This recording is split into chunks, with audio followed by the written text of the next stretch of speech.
Today's blood, I think, is Chavtes, if I'm not mistaken. Could that be maybe it's Lamates? So it was Lamed Aleph. I just looked tonight. I'm kind of confused. I saw it tonight in the blood. I forget what it is. All right, in any event. We're on Halacha Daled. Tummy Korev. The tummy is sacrificed b'tisha, b'asora, b'achadasor. Sometimes it's 9, sometimes 11, sometimes it's b'shnei, sometimes it's 12 people. L'pachas l'yoser, no more, no less. Kate said, Atzah b'tisha, it itself was 9, and it brings down here in the Rashi 5 sacrifice the Evorim, and 1 does the intestines, and 1 does the pancakes, and 1 does the mincha, and 1 does the wine. That's 9 altogether. What? Oh, right here. Correct. You'd think after 2 years I'd figure it out. But, and I'm just very tired. And on Sukkot they would add on Biyad Echon Sorach Shemayim. One guy would holding a pitcher of water. Arei that's 10. Ben Arbaim, and Tomich Ben Arbaim Be'achorasor there would be 11. Atzon B'tisha it itself would be 9. Ushnayim B'yonim 2 people would hold in their hands Shnei Gzirei in the 2 blocks of wood. B'Shabbos Be'achorasor on Shabbos it was done with 11 people. Atzon B'tisha it itself with 9. Ushnayim B'yonim Shnei B'zich Levana 2 people would have in their hands the 2 containers of frankincense from the inner shulchan Shalech Maponim. Shabbos on Shabbos of Sukkot, Yad Echad Slochi Shamayim. One of them would also hold the pitcher of water. Ayil Kori Bechodasor. A ram was sacrificed with 11 people. Now the reason why it was 11 is because Abasar B'Chamisha, you had the meat which took 5 kohanim, and then you had a kirbayim, the intestines as the 6, tasoles, and then you have the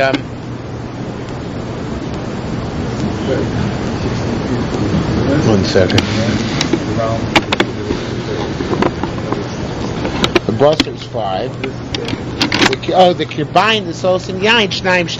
Right, it has a lot of intestines, and it had a lot of souls, a lot of flour, 2 esronim, and it had a lot of wine, 2 revias. So therefore there was 2. So that's 11 altogether. Parakori b'simar, but the power would sacrifice to 24 people. Harosh. That Baraglaim and the legs, Arosh Be'echad, the head would be 1, Baregel, and the legs, Bishnayim would be 2, 1 in each, 1 coin per. Ha'okets, the tail zone, Va'okets, and Va'okets Baraglaim, and the back legs, Okets Bishnayim, the Okets would require 2 people, Baraglaim Bishnayim, and the legs 2. Ha'chosev Ha'geira, the chest and the neck. Achozeb echad v'agera b'shlosha. It would take 3 different people. Shtei odos. You'd have the 2 forelegs. So I guess 2 hind legs we're talking about before. Each required 2 to carry. The previous we're talking about each hind leg required 2 to carry. And here we say about the forelegs. Sheos b'shtayim. Each foreleg required only 1 to carry. Ushteit phonos, the 2 rib cages, b'shnayim, 2 each, hakirbayim, then you had the intestines, vasoles, and the flour, which was 3 measures, vayayin, also 3 measures, so all these b'shlosha, all these are 3 by 3. By medvar, when is this true for korbanos tibur? By public korbanos. That you split it up this way. Avlim b'korbanos yachid, when the korbanos which are sacrificed by individuals, imrotzol akriv makriv, and if the Kohen wants to solo on it, he solos on it. The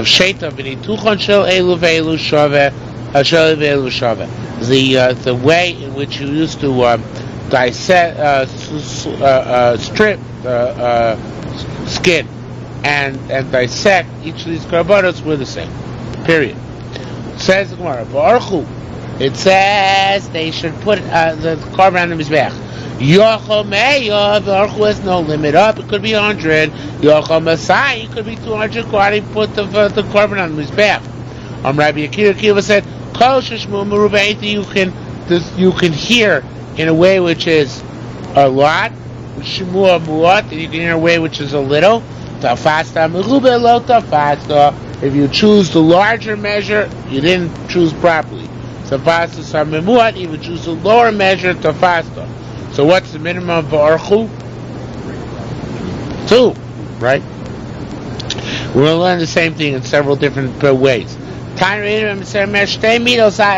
you have 2 measures, one of which has a limit, one of which is limitless.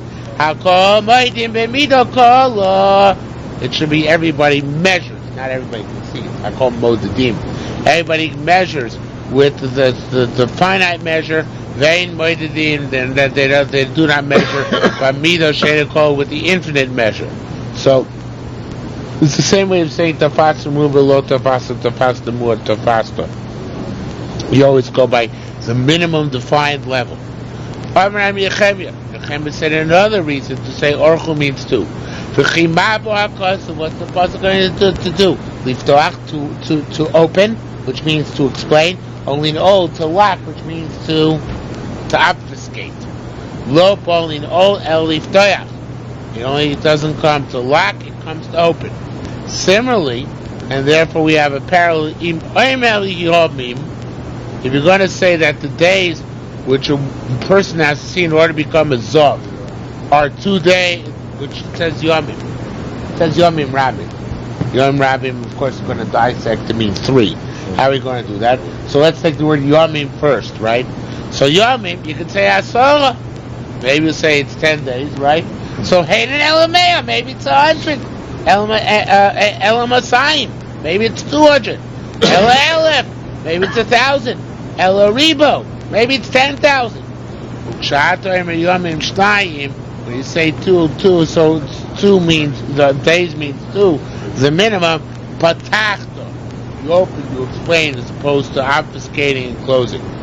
Ramona Marbishem Rabbi Yehuda Yomim Shnaim. It says days 2. Yochel Yomim Harbe. Does it mean more than 2? If it was many days, Halok Farnema Rabbi. It says already. It says Yomim Rabbi. So if it was many days, it should have just said Ishok Yozuv Zov Dama Rabbi. Why did it say Yomim Rabbi? So it must be it's a small amount of days. The Kamahain, how many are they? Every Omer 9. Must be 2, because that's a minimum which Yomim can mean. And Rabbi makes it Sholoish, makes it 3. And that's why to become a Zava takes 3 days. Very good. 3 days. You're not a math teacher for nothing. Yeah. Make it 3. More than 2. 2's company, 3 is a crowd. 3 is many. Okay? Yomim is 2, Rabim adds 1 more. He's right.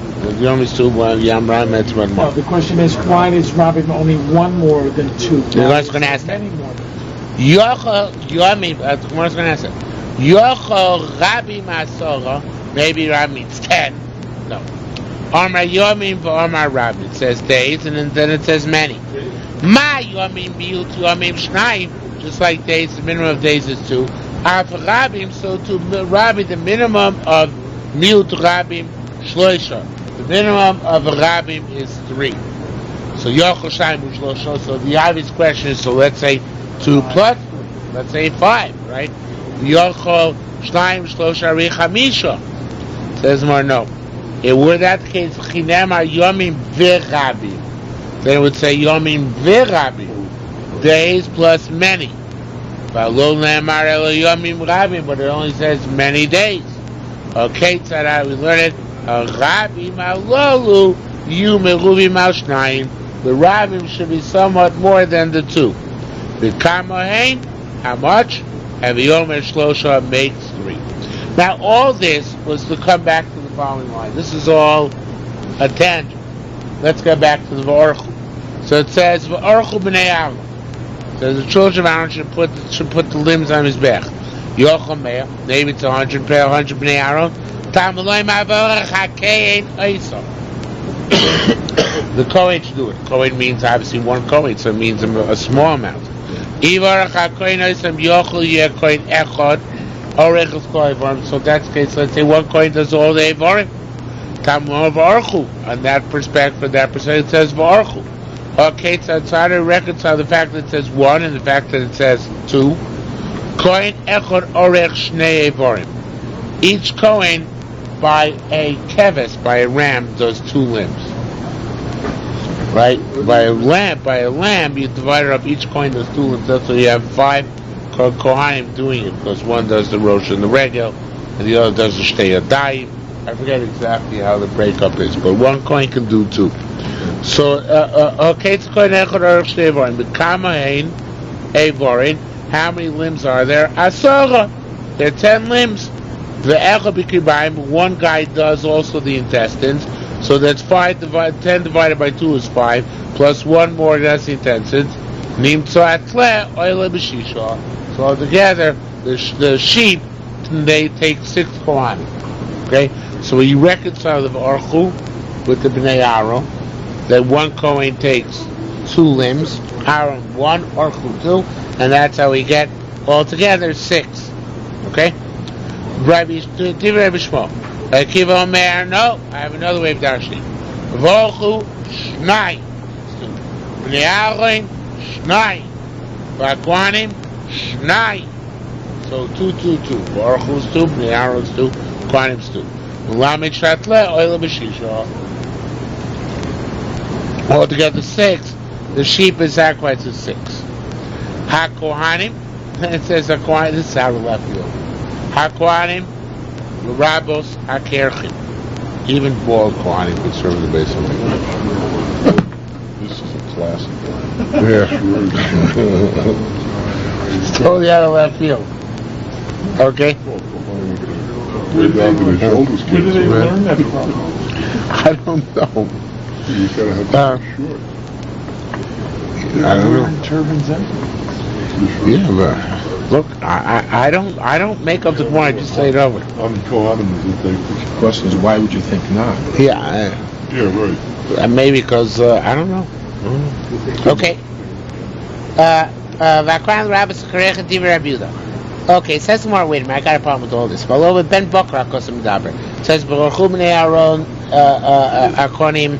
I think it says it's a poor there, but name it's talking about a cow. It's not talking about sheep. How would you pull off having this pasuk talk about Talmud Shachar? Nothing to do with Talmud Shachar. So there's more Shim Bar Bon Rabbi Yochanan B'Shem Rabbi Yan. I said, I'll tell you one. Nema kan aricha. It says here aricha v'nema lahalach, and it says by the korban tamid of the sheep. The Kohen should place them. Just like the Aricha stated later on. The Tamid Shel Shachar, Kosim Medaber, it's about the Tamid Shel Shachar. Have Aricha Shnemer Kanto to here. The Tamid Shel Shachar, Kosim Medaber, it's about the Tamid Shel Shachar. Okay? Now, you see the next 5 words, Ula Bred Bishmo Shem Rebbe Lozer. You see 3 lines below that Tani Kane. So the Shari Torah's Heritage Yisrael switches those. I don't think it's necessary, but it does flow smoother if you switch them. But I'm going to try to do without switching them. Shmuel said, "Ain't a tzarech. I don't need the Gzeir Shabbat." Why? Because the Mimash V'Shenemar V'Archu. Since it says V'Archu Ein Ani Yodim Shem Shnayim, don't I know already it's 2 people? Yet nevertheless V'Adorash V'Archu Shnayim Yudarshan 2 Archu Shnayim or Archu's 2 Bnei Aaron Shnayim Akwanim Shnayim V'Tani Kain, and this is why it's easy to take out because it sounds like it's an interruption, but it's really a continuation. V'Tani Kain Ein L'Chol Kohen L'Tomid Shel Shachar K'tos B'Vad. It says, Orchu B'nei Aaron HaKohanim. They should put it on the Eitzim Asher La Eish. Hey, wait a minute. What goes first on the Eitzim? What goes first on the wood, on the fire? The Elshta Kolban. The Tommy. So even though it's about the parsha, it says Varchua b'nei Aaron Kohanim Eso Eitzim Asher Alo Eitzim Asher Alo Eish, whatever the lashon is. So that indicates that it's talking about the Korban Tommy. Even though the Pashup Shalom Post is talking about a cow, but nevertheless we doused it to be talking about the Tommy because it says that it's the first thing you put on the Eitzim on the Eish. Okay? Yuchoyim now says the Gemara, period. Actually, the Gemara doesn't say period, but there should be a period after. Says people value that's everything which precedes it. Yuchoyim now says the Gemara, you know what? You don't need the whole Yerushalmi. You don't need the Geras Akosim. You don't need anything. Rather, Yuchoyim Em Shlosha Aloso. Really, 3 people could actually have brought. You want to interrupt? Okay. So, says the Gemara, the truth is, Yuchoyim Em Shlosha Aloso. So really, 3 people could bring the Korban Tommy. So, V'lam Ayel Korb Yurav. So why 11? So it's nothing to do with Psuki and Baruch B'nei Aaron, Eitzim Aleish, all that good kind of stuff. They drew it out. Okay, so it's pumpy to make it public, to make a spectacle out of it. One of the Kesar means the same thing. They didn't actually need the 24 people to sacrifice the pork. So it's pumpy in order to make a public spectacle. Al Shem Beis Elokim Nalach B'Rogish, to make exciting things in the Beis Elokim. So it says the Gemara, V'Dorash V'Orchu B'nei V'Dorash. So what he does in this pasuk there? So you don't need the pasuk for the Korban Tommy because the 6 is really not the rights anymore. It's just a rabbinic takana to make stuff public. So what do you do with the pasuk of V'Orchu B'nei Aaron? It's V'Orchu B'nei Aaron Kohanim. V'Orchu Shnayim V'Aaron Shnayim Kohanim Shnayim. Tells us that there's a mitzvah, even a powerful an individual should have 6 kohanim. Why? Because that's a minimum in order for derech eretz. And that's the Raisa. That's the Raisa. The Bavli never brings us down. I don't think the halacha brings us down. But he wants to say it's the rights of the korban of Yochid.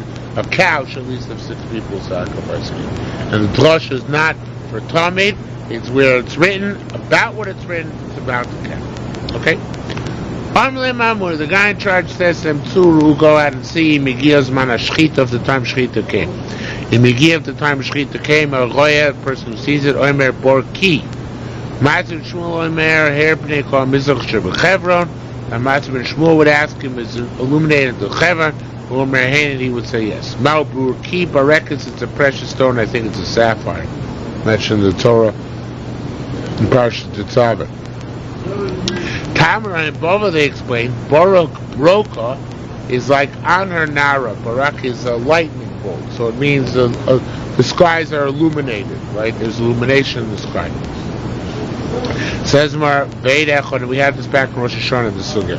Veid Echad Nema, does one aid believed about this? Shani Yoch, no, it's different. It should be Sha'at, not Sha'inat. I mean, the same type was in Rosh Hashanah. Sha'at Yochel Lamed Olav. Because you can go out and check it. In other words, this made me an Eid Echad Neman, where you can check it out equally Vure, where you can check it out and see if he's telling the truth or not, right? So V'chash Lomar, maybe we should be afraid. Adu Olav Benofik. By the time we go out to check on him, Himanara, it's going to be light, but it wasn't light when he tells us it was light. Maybe he's lying. How do you know you can check it out? Time we get out there to check, it's already late. Says Marchakim Ohi Milso. No, people can tell. In other words, to the degree of light now, let's say 5 minutes later, from that we can tell whether it was light when the sky told us light 5 minutes ago. Okay? Says the Gemara, similar things where we believe people. Amar Eid Echad No Lishboni B'Shabbos. If one witness says that so-and-so was born on Shabbos, Boli No Saw Piv, we give him bris milah on the basis of that person say so. Chashech Motzoi Shabbos, and we say that the guy was born Motzoi Shabbos after dark.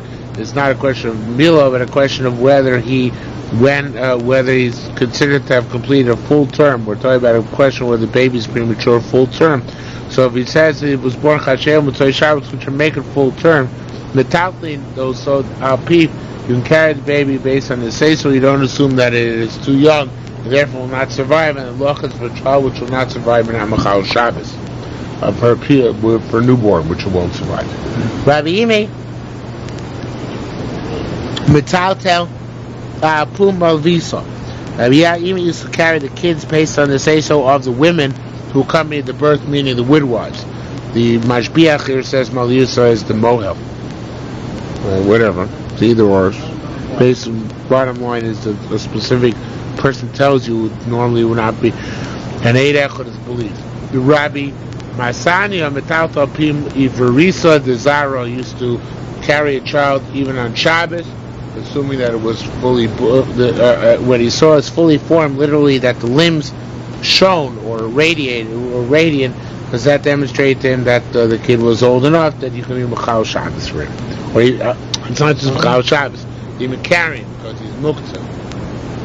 What? I don't understand this whole thing. Oh yes, you do.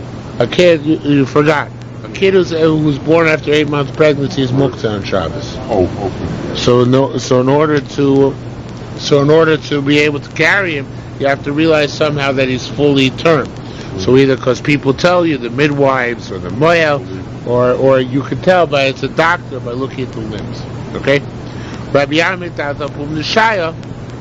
used to carry based on women. The Amrin who said Shimshah Chavas al Susisa, who say the sun was over Susita, which obviously indicated some degree in time. Period. Why do we mention Chevron? What does it have to do with Chevron? Who cares about Chevron? And he says yes, that. What? Boaz? What? I just said some people care about that. Oh, some people care about Chevron. Okay, Boaz gives Chusavos. We come to mention Chusavos that the forefathers have merit, and that will help us on Yom Kippur, even on a weekday, if it's a weekday when they're having this discussion. Okay. Why did they need to have this double check?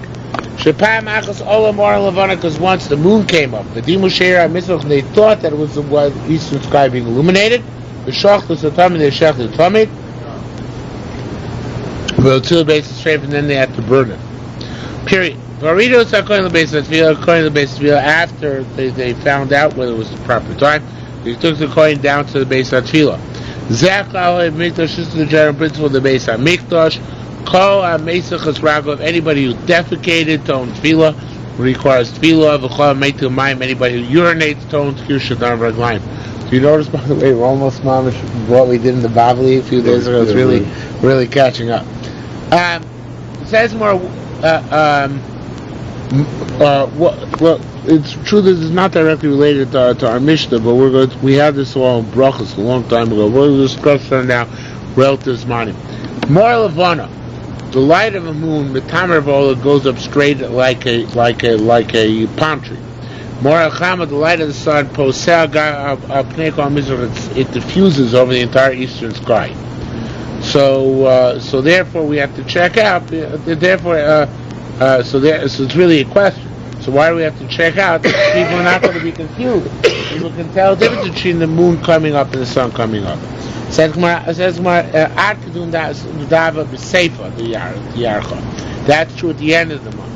Have a bereisha, but at the beginning of the month, such as Yom Kippur, right, when they're asking this question, so then it's not so, you're not so able to tell the difference so readily. So I don't know again how the moon's rays scatter at the various different parts of the month, but they're not so sure about it, and that's why the moon they checked out. But there's certain parts of the month where it's not so easy to discern.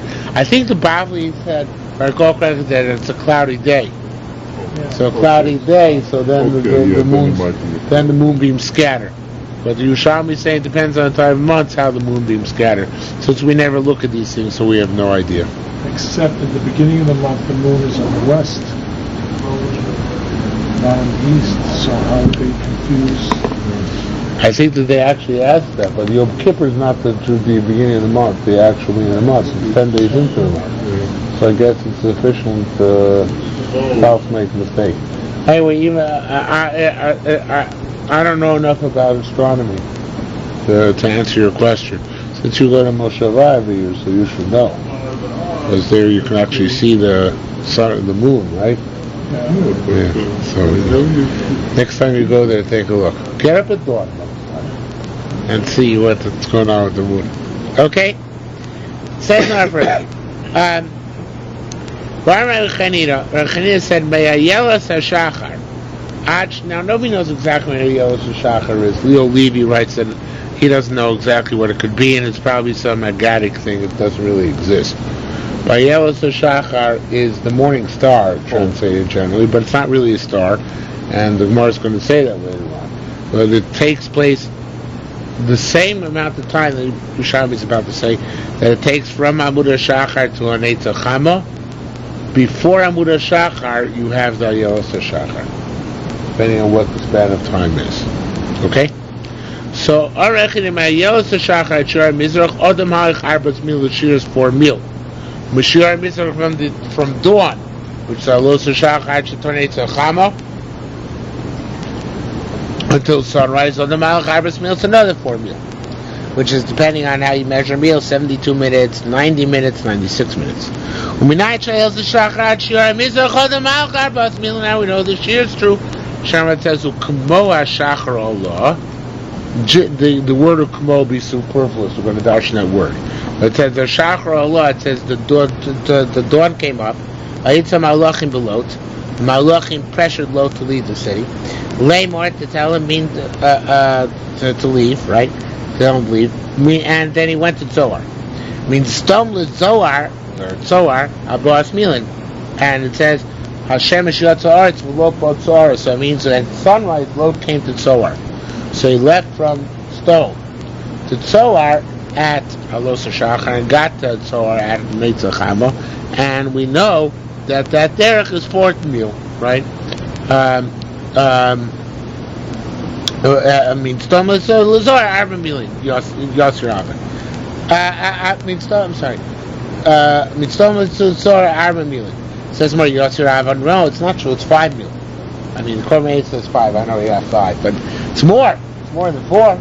So I can say it's 4. Says more. That's Rabbi Zira.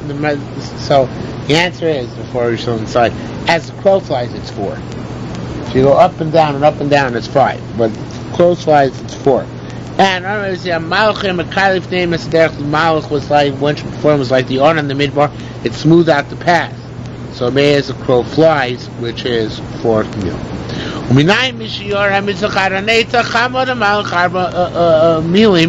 How we know that just like Mishior from Amud HaShachar till Hanetza Chama, it's 4 meal, and then before from Yelos HaShachar till Yelos HaShachar is also 4 meal. Kimo, ukimo. Again, we're dashing the extra word ukimo. Actually, the extra letter ukimo. And the ukimo, the vav. That's telling us, that just like this thing, there's another thing which is similar, which is kimo this thing. And what's the thing which is kimo this thing from Yelos HaShachar to Yelos HaShachar? Rabbi Vilna. I Lisa the Shachra. So the Yelos HaShachar Manamar Kochvasahi, he who says it's a star, toy, mistaken. Because Zimni Di Makdimim, Zimni Di Makdimim, sometimes it comes a little bit earlier, sometimes it comes a little bit later. And stars always come at a set time because they have set paths. Yeah, but not the morning star, because that's really a planet. And it's more evident when the stars already begin to fade. I don't know if that is, but I think a planet is like a star and it has a set cycle too. Yeah, it doesn't. Yeah, so they would know the size. But it's more prevalent in the morning and evening when the stars are not out in the sky yet. Any time of year depends on what planet you have. Right. I'm saying that. Maybe right. That's why so they must have known according to this it was a planet. Or it wasn't a star, but it was a planet. That's what they would have. That's how we'd have to learn more according to this. So, Mike, what does it look like? Kamin trade dakrani the nahor. It's two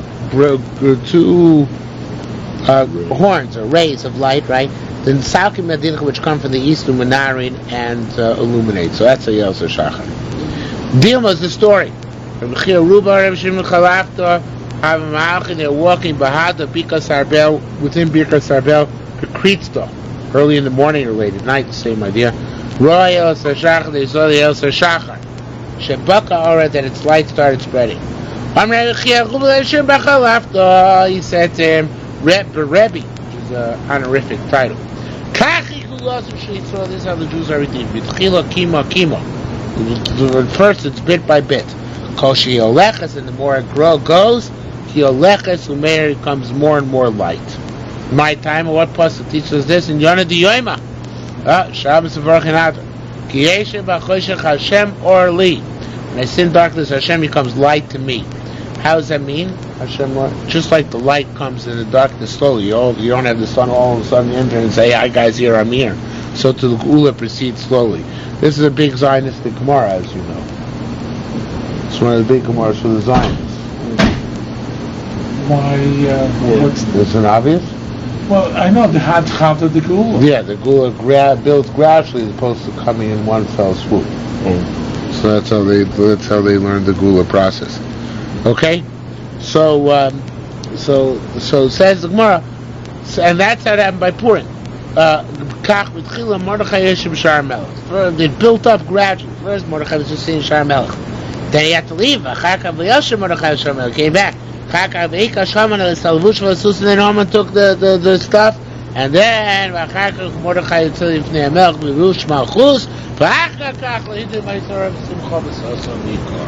it's a gradual build up towards the crescendo of the Geula of the Megillah. Tani, Kohen okay, back to brass tacks. Tani, Kohen Shiyotza Dabrin Chaver. Kohen went out to schmooze. This might come as a shock, but they didn't have phones in their Beis HaMikdash in the old days. So people actually had to leave the Beis HaMikdash to schmooze. It comes as a shock that they had to leave to schmooze. They didn't schmooze in the Beis. It's like people schmooze in shul. And it's true too. In the third Beis HaMikdash, they'll find a way to be matir cell phones and pagers. Yeah. They'll build them into the avnei. They'll build in these. In the groove here.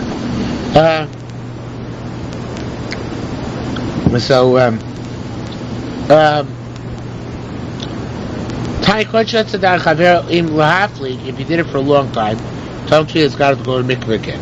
If Shaif was for a short time, Tomki Shadayim Raglayim only needs Kiddush Shadayim Raglayim. So as Gemara, now here it says, what? That's what you should do with shorts. Kiddush Shadayim Raglayim. That'll stop you from leaving, right? Now here it says Usmicha, but that's a major typo. It should be Umesicha. Umesicha, well, I understand. When it goes to Devke, Lo Shor Kalahi isn't in a short time. So also may come as a shock, but they obviously did not read in the bathroom in the old days. So, Umesicha Lo Shor Kalahi isn't in a short time, right? So it says Shanihi Mesicha, same idea. So also so carefully, they made it as if it's a long time, even if it takes you a short time to Devke. Tani, Yosha Anton Tvila, Kohen fell asleep, he requires Tvila. Nisnan, if he just goes off, all he needs is Torah Kiddush or Daim Raglayim. So it says Gemara, Yosha Anton Tvila. It says here, besides requires Tvila, you can't fall asleep, or you can doze, but you can't fall asleep standing up. So Kohen fell asleep, how did he fall asleep? You have to have sat down at the very least, right? How can you sit down? But didn't we learn? No Kentai Rabbi Chil Loi says Shiva Bazor Malchi Beisoy Vat. Only in kings and houses they could sit down in the Azor. Even they weren't allowed to sit. They had to stand. So as one depart there, so you know how we're going to resolve it? Interesting resolution. Shesamach Atzmu L'Kaisel, he leaned on the wall. So there's a whole Gillian Ashas here, because usually that's not considered standing. That's not considered standing, so how come we can do that in the Beis HaMikdash? So he doesn't really answer, he just says Yesh Liyashev here at the end of the Shas. But the truth is, because the Pashtus is that the fact that you have to stand in the Beis HaMikdash is only there because of Derech Kavod, right? And Derech Kavod, so you can be considered to be Derech Kavod even if you're Soymech, right? It's not there's a din, I'm just saying this off the top of my head, but I'm assuming it's not a din you have to stand mamish. It means you can't sit down because that's too familiar. But leaning doesn't have a problem. That's why we have a custom, even those who stand during Shmoneh Esrei during laning, they do lean because the concept is derech kavod, and derech kavod you right say. All right, it's something like that. I assume is the answer. Says Gemara, again, shesamach hazel kaisav yashalom. According to the Shita, it says that even King of House of David is not allowed to sit Voxy doesn't say, the King David came by Yeshu before God.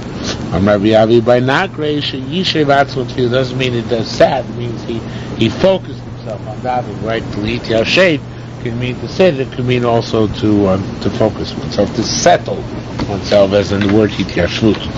Okay. Says the Mishnah further. A person is not going to the Azor in order to do avodah. Even if he's Torah, until he goes to the mikvah, and this is with every morning, not just Yom Kippur. 5 dunkings, Asor Kiddushin, and 10 Kiddushin Raglaim Tov, a Kohen Gadol goes to mikvah and is Makadish Bo Bayom on the day of Yom Kippur. V'chulam b'mi Kodesh Beis Aparva, and all of them are the Kodesh on top of Beis Aparva. Kutzes do except for the first one, which is done in Shara Mayim. Says Markini Masnisa. This is the way to understand the Mishnah. Lo Adam Nichnas Lazar Villa Avoida. It's not just a person going to do the avodah, meaning a Kohen, but even in Israel, nobody can go into the Azora at all, or to go to avodah. Afilu Torah, even if it's certainly Torah Achu Torah. Lo soft over la avodah doesn't mean just for la avodah. El afilu shlo la avodah. So Shaul's ben Zoyim. They asked ben Zoyim, of course, Ma Makom Filazu. Why? So he said, Umayim b'shashu nichnas mi kodesh l'koyt. You know, it was interesting. I just want to point out this harks back what the Rav says. Although I don't know if the Rav is 100% accurate on this, Rabbi Yoshe Ber. But Rabbi Yoshe Ber says, as I'm fond of telling you, that there are no such thing as ceremonies in Judaism. Everything halacha has rationale to it, not just pomp and circumstance, right? It's like a Catholic thing to do things with just for the purpose of the ceremony thereof, a Christian thing. So here too, you see an interesting thing. They could have just answered, it's a ceremony. You're going to Beis HaMikdash. It's good to make a mikveh tefillah, you know. So, but they don't say that. There's no such thing. It has to have some halacha basis, at least a quasi halacha basis for it. Okay. I see you're not impressed by that. All right, try. Says the Marash, so Sholus ben Zoyim, Ma Makom Tefillah. How we go? What place there for the tefillah? Arman, so he said, Mayim b'shoshu kavachim. Mayim b'shoshu nichnas b'kodesh. When a coin goes from one avodah to another avodah on Yom Kippur, we know the Torah tells us, right? Torah tefillah has got to be toivel, right? Michol kodesh l'kodesh. You're going from outside the Beis HaMikdash, from your street clothes, from workaday habit to Beis HaMikdash. Is not a koshkin that you require tefillah. Says more, no. Lo tzurchada ela mikodesh l'kodesh. No, let's say that it's not that way. Rather, mikodesh l'kodesh, the word lo should not be here. It should be the next line. Mikodesh l'kodesh yeton tefillah. Maybe from kodesh l'kodesh you need tefillah. Michol l'kodesh lo yeton tefillah, not michol l'kodesh. And Korban gives a couple reasons for that. He says maybe from kodesh l'kodesh you need avodah, because since they're both kadosh, so they're more on a higher plateau. So therefore, you have to do tefillah between one and the other. And if that doesn't make any sense, then I suspect that it's a little bit fishy in logic. But then he gives a good logical reason. He says, could be mikodesh to kodesh. You need to do tefillah as a punctuation, because otherwise there's no distinction, right? If you're going from one avodah to the other avodah without tefillah, so what's distinguishing between the phases of avodah? So tefillah is like a punctuation. So maybe from kodesh to kodesh needs some punctuation. When you go from chol to kodesh, by definition you're punctuated, right? Also maybe because kodesh is the special day of Yom Kippur, so that's the significance of it required. Right, maybe it's a unique thing in the avodah, within the avodah Yom Kippur, not being there. It's part of the core too. So Rabbi Simon said, let me reconstruct the Kal V'chomer. This is the way the Kal V'chomer should read. The Canaan, this is the way to reconstruct the Kal V'chomer. If you're already toiveled once during the day, and you're already one set of garments, let's say the big days of 9 going to be love, and if you don't toivel again, you don't get chorus, right? Because you're already holy, right? You're already tahar. Well, you have to toivel again. It's nice, but it's not essential in order to avoid chorus, because you didn't get tarmi. So tefillah, nevertheless, to tone tefillah, you have to do tefillah from kodesh. B'chol kodesh, you go from chol kodesh, shu honors kodesh, right? Because if somebody goes in from the chol to the kodesh without being tamei, he gets kodesh. So then, lo koshken yaton tefillah is not kavachom is kvarcha. I messed it up. He's talking. I messed it up. Sorry, I messed it up badly. Just a minute. Let me go back one line. Armin, see me. The chini umayim mikodesh kodesh ein onish kodesh means if, let's say, a dead rodent falls on me in the base of Mikdash, and I keep walking around the base of Mikdash, not stopping until I go out an hour later and pause it. If I stop for a minute, I'm chayav. Oh, okay? Because that's mikodesh to kodesh.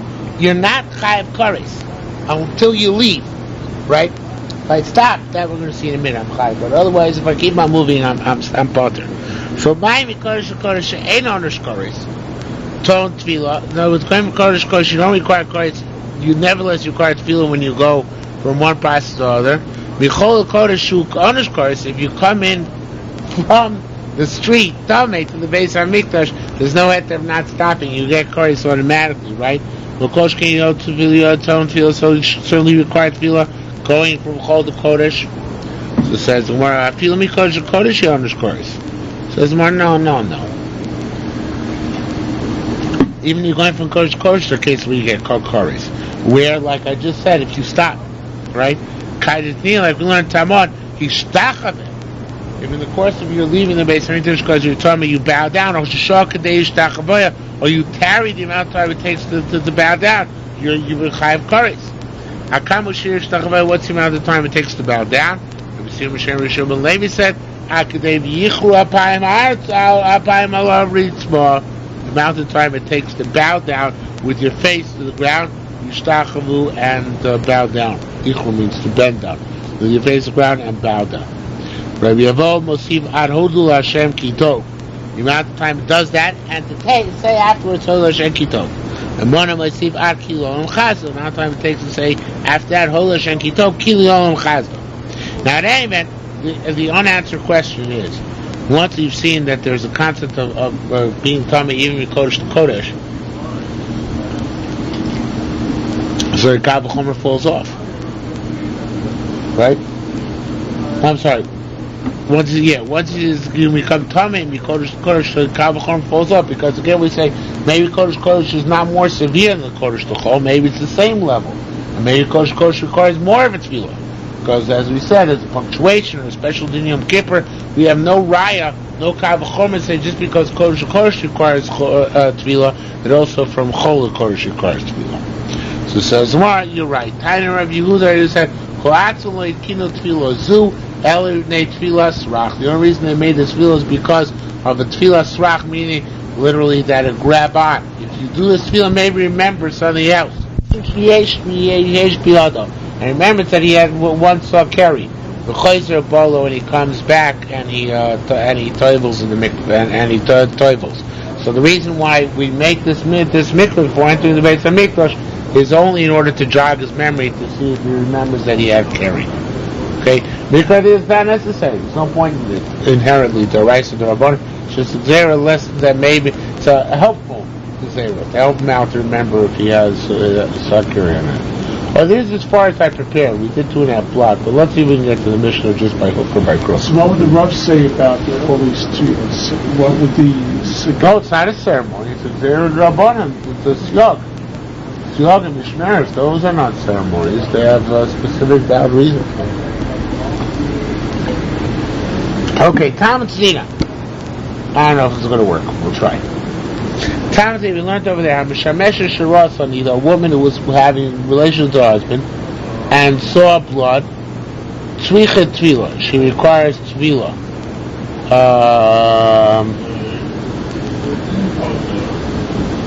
Isn't it obvious? Oh, I see. She wants to daven. It's not necessarily that she saw, not that she saw nida, it can even be afterwards. Let's say the last night she had relations, and this morning she became a nida.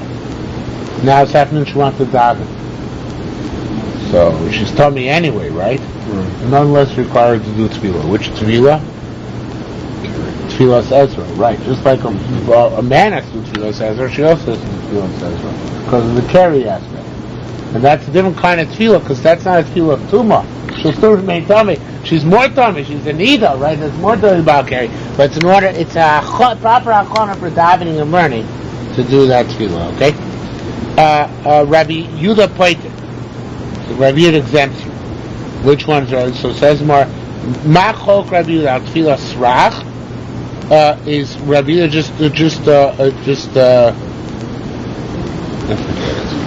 I have no idea what it is. I mean, I obviously don't understand the words, but it's going to take me a while to figure out what it is. And why should I keep you here while I figure out what it is? All right. We're ahead anyway. We're behind.